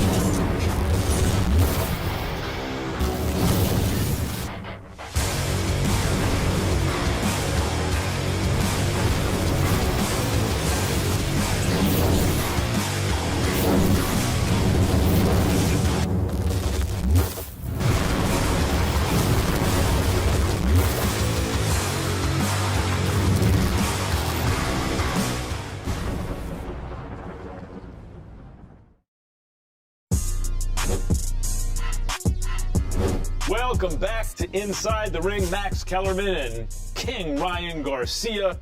We're in front of our big LED screen for a segment that we call The Lab. You're going to take us into the lab and break it down. Ryan, let's talk about what makes Canelo Alvarez so effective. Here he is, landing the 2-1, or the 2-3 really, the straight right hand and the hook to the body. What's he doing here? Right there, he's changing levels, constantly changing levels. He's using feints, using, big shots to get the guy to react, and ultimately cracking him with the shot he really wants. Getting to the liver, getting to the, right here. Boom, right there he is again. Now, he's been throwing everything super hard recently, right? He's not varying the speed or the how hard he's throwing the shots. Why is he doing that? Well, you got to get the guy to, you got to sell your shot, and that's what Eddie Reynoso and the team, they constantly taught you. Every shot got to be enough for the guy to, kind of tense up and to feel. So if you're throwing light shots, the guy's not going to react. If you throw a big shot, you have to kind of react, and that's going to sell the shot to ultimately crack. That's super interesting to me, because usually a feint, you use the feints for decoy to sell a shot, right? So you can get a shot home. You're saying that the philosophy is if you're throwing everything hard and you're changing angles constantly, now your opponent has to bite on your feints, because if he doesn't bite, he could get knocked out. Yeah, that's something intentionally that Eddie would teach you. It's something that we drilled every single day to make the feint, look the same way, but the shot's always going to be different. And you practicing this constantly, right? Yeah, it's all day long, yes. Can you show us I'm Shady? You know Shady? You don't want Mike? You want Shady? Nah, Yeah, we want Shady, man. Fire Department Philadelphia on the way. Let's go. Look at Shady. Yo, So give me my glove. he got gloves. I don't get no gloves? Yo, no. Okay, so I guess I got to just show him. Yo, hook me up. All right, I guess. I don't know why we're putting gloves on him, but we will. I've seen this on Instagram and stuff. I've seen Ryan hit people. No, it's not the way on. Well, what are you doing? Even with the pads on. You said you boxed before, right? I seen you did in Campbell. I can't.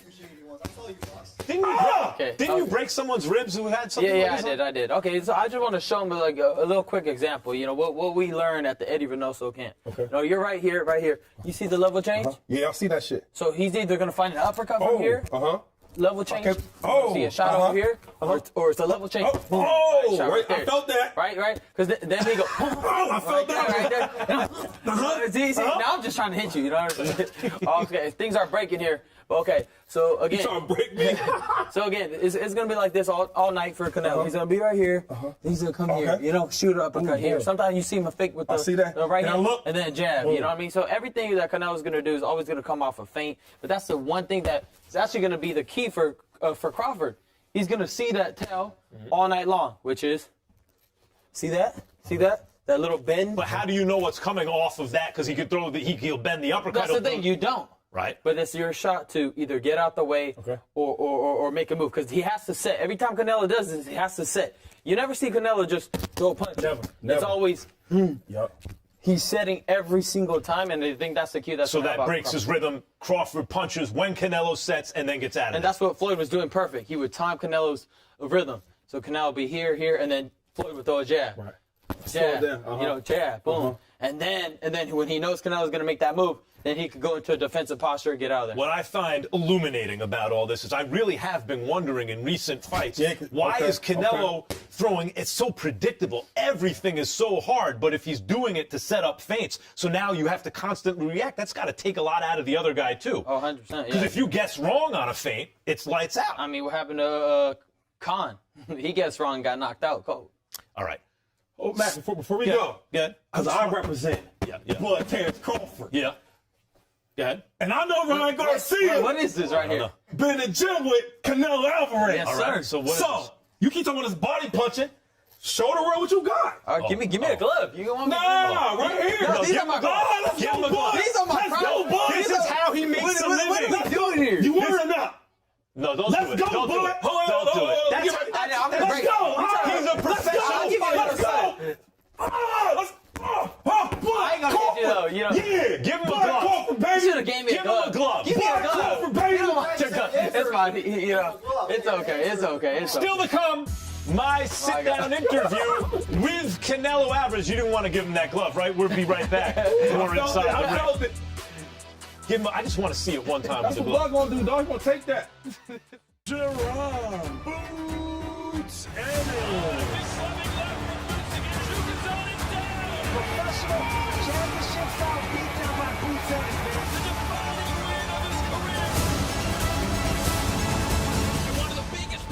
boxing. Whoa! But back home, and that left hook might have Butcher. And another one. Ortiz Jr. The future has arrived. Welcome back to Inside the Ring, everybody. Ryan Garcia, Mike Coppinger, Shady McCoy, I'm Max Kellerman. I sat down with Canelo Alvarez yesterday. Okay, so Canelo, first things first. A lot has been made about your sparring session with Boots Ennis. How did that happen? What happened? I cannot say much, but he called us and say if he can go and sparring with me and everything. I say, of course, right? A fighter like me, we always want great sparrings because there is the thing, right?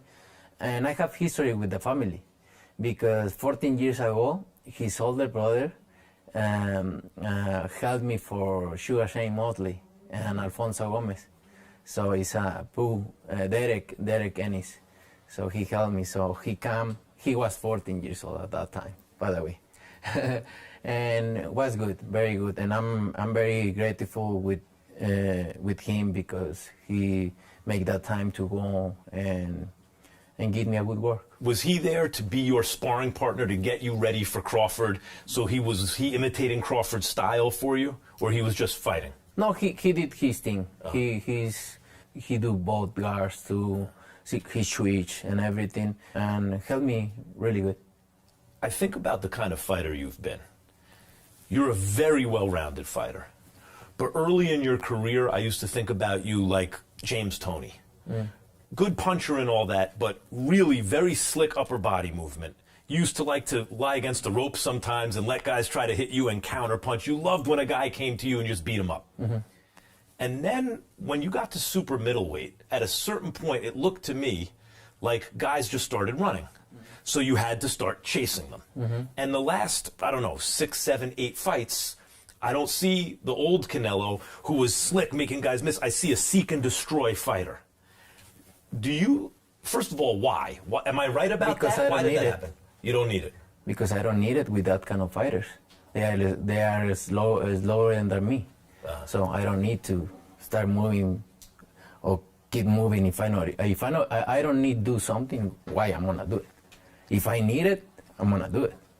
So that's why, because they are slower than me. So that's why I can do my thing. Are you saying lower or slower? It's slower. Slower. Okay, slower than you. It's lower. So that's why I think I'm not needed like as avoid punches like that much, right? But when a fighter is fast and throw a lot of punches and everything, so well. Who's Crawford? Where does he fall? Yeah, I'm gonna need it for sure. You're gonna need those skills for sure in this fight. And you will see. So that's my question, because you can fall into habits. And then my question in the heat of the moment is, but does Canelo still have the muscle memory? Not just knowing how to do it, of course you know how to do it, but does your body still respond the same way that it did when you were the slick Canelo? Is it still there? We'll see Saturday night. I think I'm still there and I feel better than ever. And that leads me to another question. You in many respects remind me of the Marvin Hagler of this era. When I was a kid, Marvin Hagler was the middleweight champion. He was pound for pound middleweight champ. And the guys who used to come up and try to beat him, and he would beat them, right? Until Sugar Ray Leonard. But Hagler, like you, was very versatile. He could chase you, he could counter punch, he could fight every which way. And when he fought Roberto Duran, who was a lightweight like Crawford coming up, I felt like he gave him a little too much respect. And it was a close fight. Hagler won, but it was close. When he fought Tommy Hearns, he just chased him down to hurt him, and he won. Which mentality do you come in with? I ask because when you were slick, to me that looked like a better fighter. But maybe this is the kind of fight where you just need to impose your strength. I can do a lot of things in the ring. You know, if I need it, I can do a lot of things, and I need to go and do my thing, right? Obviously, I need to be intelligent, patient, but I need to go and put everything I got. There's also a long history in boxing of guys moving up, and the bigger guy has choices to make. Does he try to maximize his size advantage, come in bigger and stronger because he's naturally bigger? Or sometimes, Joe Louis did this against Billy Conn. I'm going all the way back 85 years, but he thought, he's fast. I need to be trained down.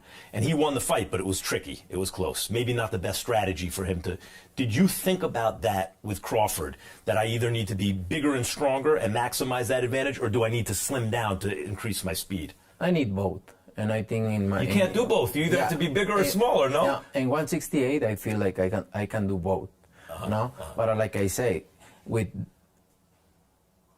bigger fighters I fought before, I don't need to like too much, right? But now I need both, and I can do both. You took Jermell Charlo, a proud champion, not undefeated, but he was undisputed champion, who moved up, and he showed up to win until about 30 seconds into that fight. You convinced him very quickly, I can't win. And he spent the rest of the night trying to survive. Do you think you can do that to Crawford, or do you think Crawford's a different kind of fighter? I think Crawford have more pride. That's what I feel, and that's what I think. He have more pride, and I think it's not gonna be the same. He's gonna try to do something and try to win, and that made me feel happy, because at the end of the day, we're there to put a great fight and see who's the best, right? In 1978, Muhammad Ali fought Leon Spinks in the rematch, and they did something like 90 million people, some crazy. But since then, nothing's come close. Even Mayweather-Pacquiao, it's pay-per-view. Yeah. So it's different. Netflix, this is going to be easily, by far, the most watched fight since then, almost 50 years. Yeah. Right? Do you feel a responsibility to boxing to put on a show when that many people are watching? I always put it a show. I always go in there and put my best. I don't think in that way, because I always go with the mentality to win, obviously, and I always try to do my best, and I think everything is gonna come along. There's high stakes for both fighters in this fight. But when I think about your position, I think most people feel this way, Canelo does not have a lot to gain, because if he wins, I think it's going to be a great fight. But if you win easily, I'm going to say, like everyone else, well, Canelo is too big, right? Like, that's what everyone's going to say. But if you lose, the stakes are high. He lost to a little guy, right? I mean, you must hear this, right? Do you feel it at all? No, it's just opinions. For me, it's just opinions. No, I know Crawford, for me, is one of the best fighters in the last years, and he accomplished so much. So for me, means a lot, this win. So, and either way, for me, opinions are opinions, and I just gonna go there and win the fight. It doesn't seem to me like you fell into this trap, but let me just present the idea to you that has happened in the past. I keep comparing it to older fights, but a lot of times a guy gets to a certain point in his career. This happened to Larry Holmes. He'd beaten all the heavyweights, and at a certain point he said, I don't want to fight the good young heavyweights anymore. They're not worth the money to me. It's a hard fight. Let me find a smaller guy. So he looked for Michael Spinks, the light heavyweight champion. He was a big favorite. He was going to tie Rocky Marciano from 49-0. Spinks upset him. He got in, he got out, and he upset him. And that there are other examples like that, where the bigger guy is going to get paid a lot of money to fight in a big event, but against a smaller guy. So he naturally doesn't have the same kind of like adrenaline that he would have for fighting a young guy who's like his size. How do you avoid that trap in this fight? First of all, I'm not a fighter. So I'm Canelo Alvarez, and I don't think in that way. I'm just gonna go there and win the fight, whatever way, knockout or decision. My mentality is just win the fight, no matter what way. And like I say, thinking about people, if they're gonna be happy or not, it's not my problem. For me, the most important thing is win. But there must be, or you tell me if this is true. Tell me if it's true or not. There are some fights that are bigger than other fights. there's some fighters that motivate fighters more than other fighters. This goes for all athletes. I don't care who they are. Very few are the same for every fighter. What kind of challenge does Crawford present in terms of the best version of Canelo? Big one. Yeah. For me, it's a very important fight to win. So I have that combination for this fight, this motivation and my discipline I ever had in my life, my whole career. So discipline with motivation, that two combined is very good. I got to tell you something. I haven't interviewed you in a long time, right? Because since the HBO days, you're English. Oh my God. Oh, thank you. Oh my God, it's like night and day. No, thank you so much. Right, I'm not making it up. It's a totally different interview, right? Yeah. Do you feel more comfortable talking to the American press now? Yeah, I feel more comfortable because sometimes the translators they don't say what I say, and they don't put that feeling and the way I want to say. So you can kind of give the American public more like authentic Canelo. Authentic Canelo. Yeah. And Well, I feel I made mistakes, but I think we learn from mistakes, and I feel pretty good. Yeah, well, you fight pretty good too. Yeah. It's always good talking to you, Canelo. Thank you for talking to me. My pleasure. Thank you. We'll be right back. Keep it right here inside the ring. The White Rhino seems in a really happy place.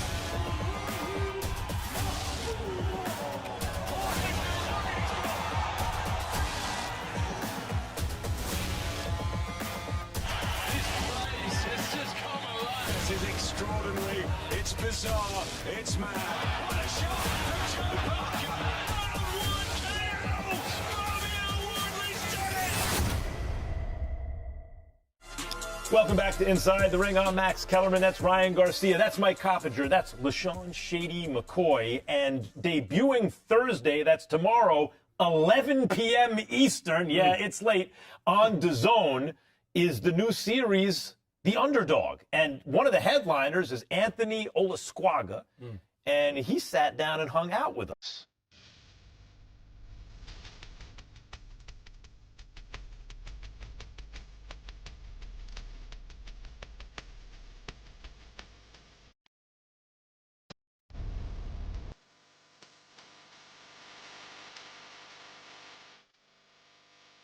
Joining us now is, now I'm supposed to say the only active world champion, but I actually have always considered the Ring Magazine champion the champion. I think you got a belt. I just keep, I don't want to say something different to you now that we're going to, then we'll say later in the show, but the only guy with a belt born and raised here in LA. And he did it in 8 fights. The champ is here. The title holder at 112 pounds, Anthony Olasquaga. Did I do it? Did I say it right? Yep, you said it just spot on. All right, excellent. And he defends this belt at the Fontainebleau Thursday. Welcome to Inside the Ring, Anthony. Hey, thank you, guys. What's up? So this is your introduction to the wider world of boxing. You're headlining this new boxing series, The Underdog. What about your story fits the theme of The Underdog? I feel like ever since I started boxing, they've been putting me with good opponents, especially my fifth fight, I fought Conchito. I think I was definitely an underdog coming into that fight. Yeah, I did lose, but because of that fight, I'm where I'm at now. It put me towards the fast track to become a world champion, to even be recognized to fight for another belt. So it was I think I'm the epitome of underdog. See, I was trying to get him to tell a story that I heard that I really want him to tell. Your first experience inside a boxing ring. Oh, when I first started boxing, it was actually I wasn't even supposed to be a boxer. I was just me and Rudy had gotten into a little. Rudy Hernandez, your trainer? Hernandez, yes. We had gotten into a little argument or discussion. I don't know. He was saying that I was a smart ass, and point to the fact is I got into the ring with Junto Nakatani when he was up and coming. He was still an amateur. Nakatani, a pound for pound type guy. Yes, But back up. How do you even know Rudy Hernandez that you're in an argument with a boxing guy like that? So him and his stepson, we're best friends. We're going to school together. Okay. That's how I got involved with Rudy. I was usually playing football, soccer, baseball. I was just athletic. So you're friends with his stepson, and he sees you, and you're a knucklehead, basically, right? Yeah. Up to no good, always having a smart mouth. I think I'm smarter than anyone, I think I can get away with shit. So then Rudy gets mad. Rudy can't punch me. Rudy can't do anything because that's, child abuse or, you get arrested. So he's like, oh, you know what? I have Junto here, come to the, come to the gym, if you knock him out, I'll retire Junto, but if he knocks you out, I don't know what the agreement was, but What made you think you could get in the ring with a trained professional fighter at that level, having never been in a ring before? I was fast, I was strong. I had never seen Junto in the ring. So you had fought in the street enough to know that you were winning those type of fights. You felt confident. Yeah, I felt confident. I was like I said, I was always in the streets. Pretty street smart. So I guess I wasn't boxing smart. I got in the ring. Junto knocked me down with a body shot. It was very painful, and because of that, I wanted to train hard so I can, next time Junto came to LA, I can beat him up. Your first crack at the title, right? That was only your 6th pro fight. That was in Japan against the great Kenshiro Teraji. Took the fight on short notice. You came up short, but you gave him a hell of a fight. What did that experience teach you about what it takes to make it at the top level? It definitely humbled me. Going into that fight, winning was always in my mind. Like I said, I've always been fighting. Before that fight, I was always fighting fighters that had more wins than losses, and everyone had like 30 fight plus. So I felt like I was ready. But he definitely humbled me. Before going into that fight, I had sparred him a couple times back in LA. So sparring and fighting are two different things, and that fight taught me that. So your nickname is Princessa? I thought Cop was the only guy with that. We actually have 2 princesses on the set now. Yeah, we have a lot of, what's behind we Princessa? have a lot of things in common. We're both high maintenance. That's right. I see the jewelry, the icy watch. He gets it. So how does Princessa happen? How does that happen? Let's just say I like to get my nails done, my toes done. Rudy thinks that's very feminine. He started calling me Princessa. When you say done, let's see the nails. Hold on, let's see. What do you do?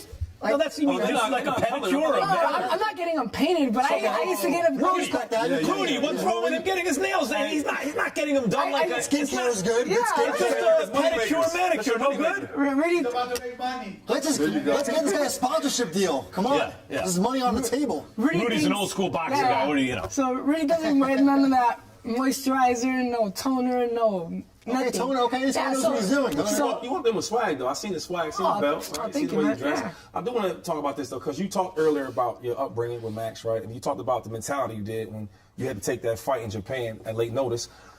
How's it been now that you have a belt? Now you are a champ, and when you walked in, I want to take your belt from you and take pictures with it. How is life now for you now that you do have a belt and you are a champ? It feels a lot. It feels nice. It feels like, when people call you the champ, you feel it. Oh yeah, I'm the champ. It's all nice and good, but it's just like I still have that chip in my shoulder. Like I want more. Maybe I want the ring. See? No, what he's talking about is a real thing. Boxing used to be much more mainstream. And an average person walking down the street, if you were actually the champion of a division, because there's only one, would recognize you. Average person would recognize you. Nowadays, they come up with so many belts, they don't mean as much. I'm not saying this about the ring because this is inside the ring and we're working on the ring show. I've been saying this for 25 years about Ring Magazine championships. What you're saying is, correct me if I'm wrong, it's nice having a belt, but you don't feel like the champ yet. Is that true? I don't know if it's because of the ring, but I guess. I feel like the champ. I feel like anyone that, I go in the ring with, they're going to see me as a champ because I'm going to show them I'm the champ, So... But you want to prove it. I have to prove it fight at a time, So it's great to be competitive and want to prove that you're the best and everything, but this is prize fighting. You're a professional. This is how you make a living, right? Hard to get big purses in the super small divisions. Who's that guy out there that you look at and you go, when the dust settles, I'm going to be standing in one corner, and that dude is going to be standing in the other, because those are the big money fights. Those are the era-defining super fights. Who's that guy? Bam. Bam. That's a good answer. Yeah. He ain't have to say it either. Bam. Bam. Yeah. I think he's definitely made a name for himself over here with Matchroom. You know, he has a great promotion coming with him. You know, he made a great name with him with all that he's accomplished. Do a commercial for the fight. You got a fight coming up. A big fight. You got a big fight coming up Thursday, September 11th. Where is it going to be? Fine Blue. All right, very good. See me there. September 11th. And why should they watch it? Oh, because I'm La Princesa, guys. You don't want to miss the Princesa? Princesa. It's like the wildest boxing nickname I have La ever heard. Princesa. Hey, but listen, that can blow up. Yeah. That can blow up. You're right. You keep kicking tail like that. You got the swag, get the hair done, nails done. Zag while people are zigging. You know, your boy Adrian Broner had the brush in the ring. We need to get him moisturized after his win. So we put some moisturizer on. You can watch Anthony Olasquaga defend his title against Juan Carlos Camacho in the premiere edition of The Underdog Thursday night in Las Vegas. The Underdog. Don't miss it. All right, guys, that does it for our debut episode of Inside the Ring. Before we get out of here, I want everyone's thought. It doesn't have to be a prediction. Just your big thought on the fight Saturday night, Canelo and Crawford. My big thought is going to be that Canelo knocks out Terence Crawford. It's going to be a knockout. I believe he knocks him out. My big thought, Max, is that this is by far the biggest fight since Mayweather-Pacquiao. I know Mayweather-McGregor was massive too, but that was kind of a sideshow fight. Right. This is a real fight. I agree with that, by the way. I do think it is the biggest fight in 10 years. I ain't wasting nobody's time right now. Crawford, right? Undisputed in 2 weight classes, right? Went from 135, 140, 147, and he's going to be the new champ. Yeah. Oh, you got the ring out. Why did you keep on getting on this? Let's go, Crawford, baby. No time to wait. I'll give you my big thought on that fight. We're going to know within a minute what we got in this fight. We're going to know right away, is Crawford just too small? If he is, it's Canelo easy. If he's not, we're going to be in for a great fight. That'll do it for our debut episode. How fortunate you were to witness this of Inside the Ring.